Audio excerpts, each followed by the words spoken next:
Well, this is Gambia. And as we look at the nation of Gambia, what you're looking at is area that's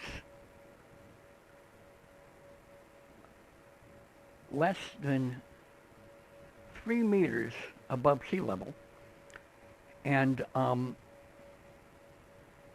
2 meters above sea level, 1 meter above sea level. So this red area is less than 1 meter above sea level. 2 meters, 3 meters above sea level are what we call fugitive ecosystems. At the current state of global warming, there is zero probability that these ecosystems will survive as they are. It's simply not possible for them to survive as they are for between 25 and 50 years.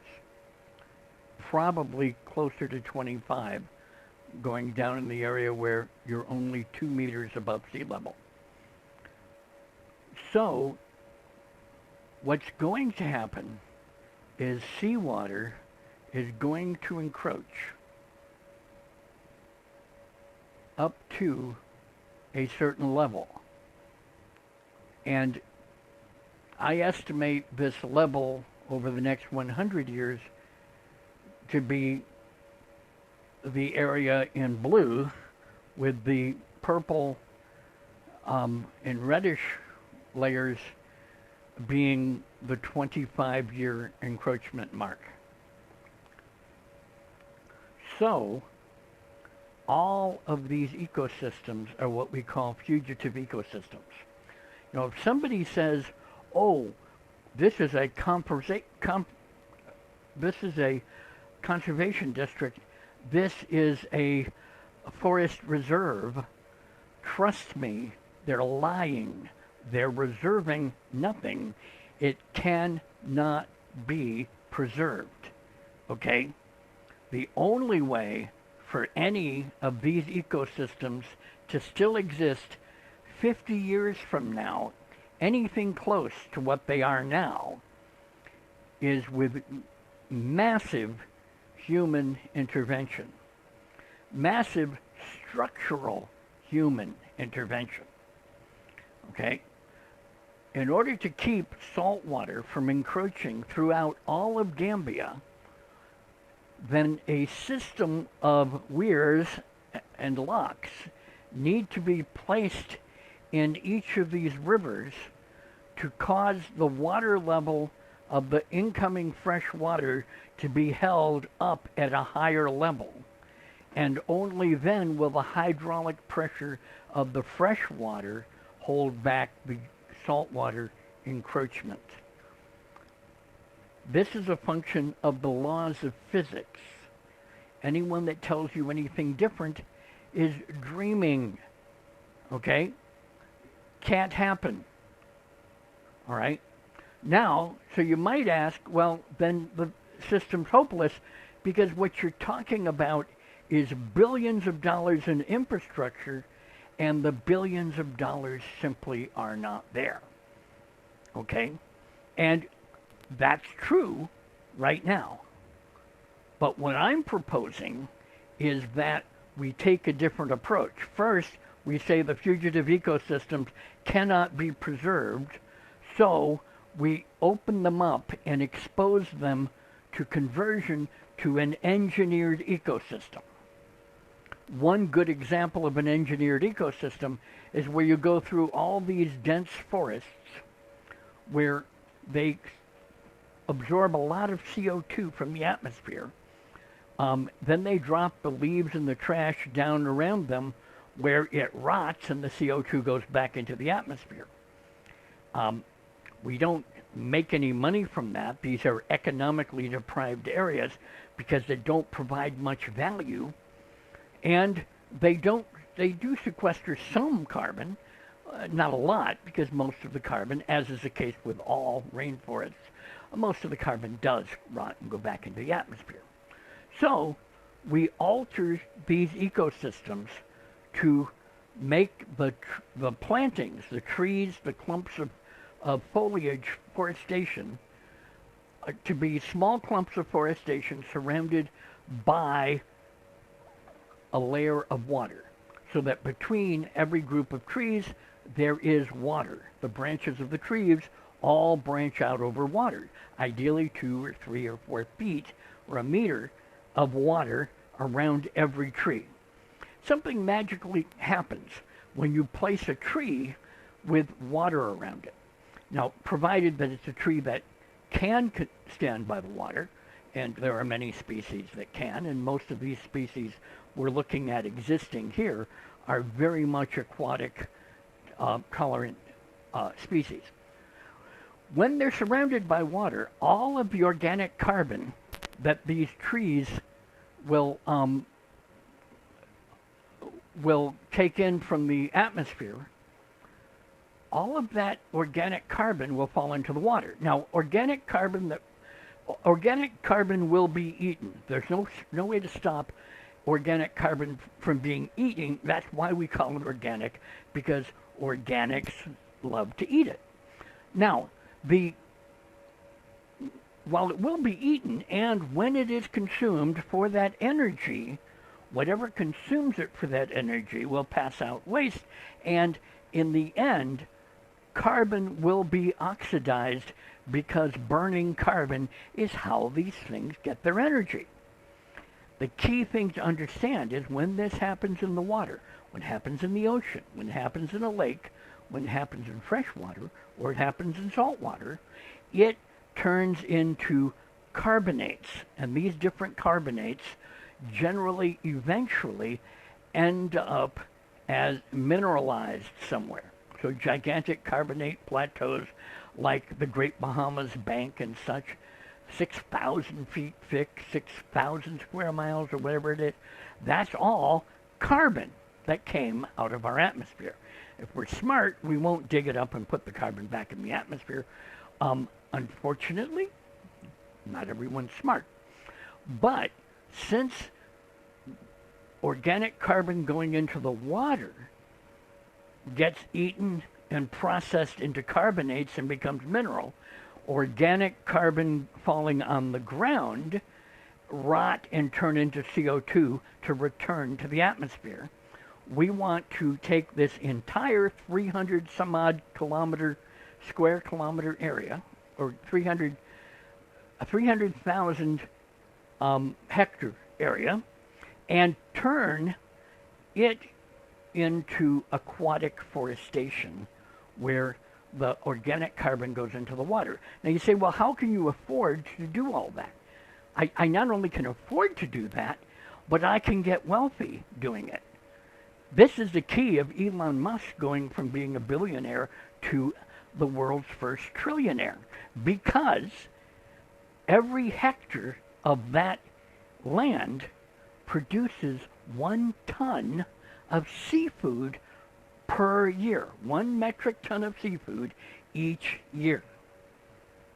Because when things eat that organic carbon that falls from those trees in the water, the fish and the wildlife in the water eat that. So you get crabs, you get snails, you get turtles, you get all manner of aquatic food, and by adjusting slightly what you get highly marketable, valuable seafood that can be sold.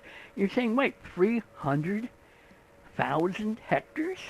That's 300,000 metric tons of seafood every year?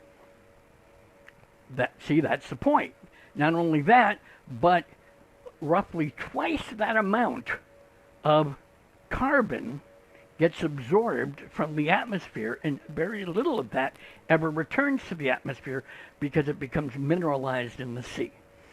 So we not only can have the largest carbon sequestration operation on Earth, but we can have the largest seafood production operation on Earth right in the tiny little country of Gambia. You're probably saying, why would a company with Elon Musk and billions of dollars, literally trillions of dollars, come to Gambia and build out this system and then just hand it to the nation of Gambia? Well, there's a method to their madness. One of the reasons for that is, well, Gambia's small. It's not a big fish. It'll have a lot of fish, but it's not a big fish. And what does marine forestation want to demonstrate in Gambia?